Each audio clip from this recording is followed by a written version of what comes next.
بسم اللہ الرحمن الرحیم۔ میرے پاکستانیوں، 2 بج چکے ہیں۔ پنجاب کی غاصب وزیر اعلیٰ اور غاصب انفارمیشن منسٹر جو کہ غیر آئینی ہیں اور غیر قانونی ہیں، انہوں نے پنجاب حکومت کی پولیس کو یہ بتایا ہے کہ آج 2 بجے تک جو دہشت گرد ہیں زمان پارک میں ان کے حوالے کرنے ہیں۔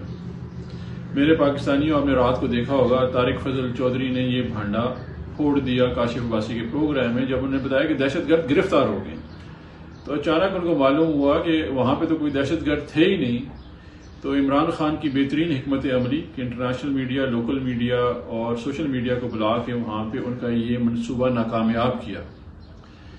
تو یہ جو غیر آئینی اور غیر قانونی وزیر اعلیٰ اور وزیر انفارمیشن جو ہے، یہ اس وقت پولیس کو احکامات دے رہے ہیں اور ممکنہ آپریشن کے لیے کہہ رہے ہیں۔ اسی میں احسن اقبال اور متحدہ ٹولہ جو ہے ہمارا ایک رہنما، ایک یوتھ کا لیڈر مراد سعید، جو بہت ہی متحرک ہے، جس نے ابھی صدر پاکستان کو کل بھی خط لکھا ہے، اس کو پھنسانے کی ایک مجنون سازش کی جا رہی ہے، کیونکہ مراد سعید جو ہے متحرک تھا، اپنے چیئرمین کے ساتھ ساتھ تھا، لیکن کل ایک منظم سازش کے تحت وہ بتایا گیا کہ جیو فینسنگ میں جس دن عمران خان خود گرفتار ہو کے اسلام آباد میں تھا، مراد سعید لاہور میں تھا۔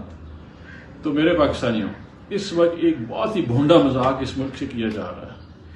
ایک شخص جس کا نام عمران خان ہے، جو 50 سال میں پاکستان ایک برانڈ کریٹ کر سکے انٹرنیشنل اور لوکی میں، عمران خان ہے۔ عمران خان نے 30 سال غریبوں کی خدمت کی ہے۔ ہر سال وہ 10 ارب روپے اکٹھا کرتا ہے غریب کے علاج کے لیے، غریب کے تعلیم کے لیے۔ یہاں پہ 2 کینسر ہسپتال بنائے ہیں، تیسرا بن رہا ہے۔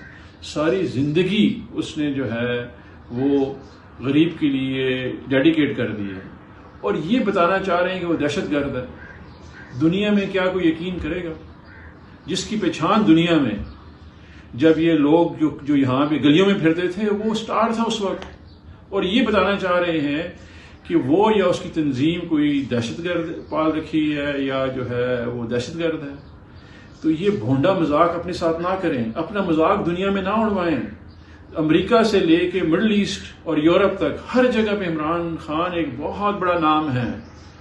اپنے آپ مذاق اڑوا رہے ہیں، اس وقت اپنی تذلیل کروا رہے ہیں آپ لوگ۔ حکومت پاکستان کی 153 مقدمے ساری تاریخ میں لکھے جائیں گے آپ لوگوں کے خلاف کہ آپ نے ایک شخص جو ساری زندگی اپنی وقف کر چکا ہے غریب کے لیے، اس کے لیے جو ہے آپ اس کو دہشت گرد قرار دے رہے ہیں۔ تو یہ جو آپ نے منصوبہ بنایا ہوا تھا کہ جی جو یہ آپ نے بلوا کروایا، یہ جو فساد کروایا، اس میں ہمارے خلاف ایک پی ٹی آئی کرش کرنے کی کیمپین ہے، یہ کامیاب نہیں ہوگی۔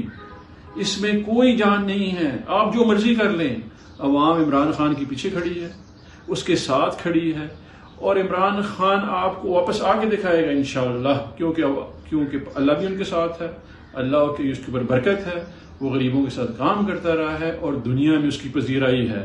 نہ اس کے اوپر پارک لین ٹو لنڈن وائی ایلفرڈ کوئی فلم بنی ہوئی ہے، نہ پرنسز اینڈ پلے بوائے بنی ہوئی ہے، نہ وہ لیاری گینگ وار مینج کرتا رہا ہے، نہ اس نے کبھی اپنے ورکرز کو را سے ٹریننگ کرائی ہے، نہ اس نے ذوالفقار تنظیم بنائی ہے، نہ اس نے پولیس مقابلے کروائے ہیں، نہ اس نے بندے بھرتی کرائے ہیں، پولیس میں غنڈے بھرتی کرائے ہیں، نہ وہ میمو گیٹ کرنے والا ہے، نہ وہ ڈان لیگ کرنے والا ہے، نہ وہ ماڈل ٹاؤن کرنے والا ہے۔ وہ ایک شریف النفس انسان ہے جس نے ساری زندگی اپنی ڈیڈیکیٹ کی غریب کے لیے، اور وہی انشاءاللہ اس کو سرخرو کرے گا۔ اللہ تعالیٰ اس کو سرخرو کریں گے۔ نصر من اللہ و فتح قریب۔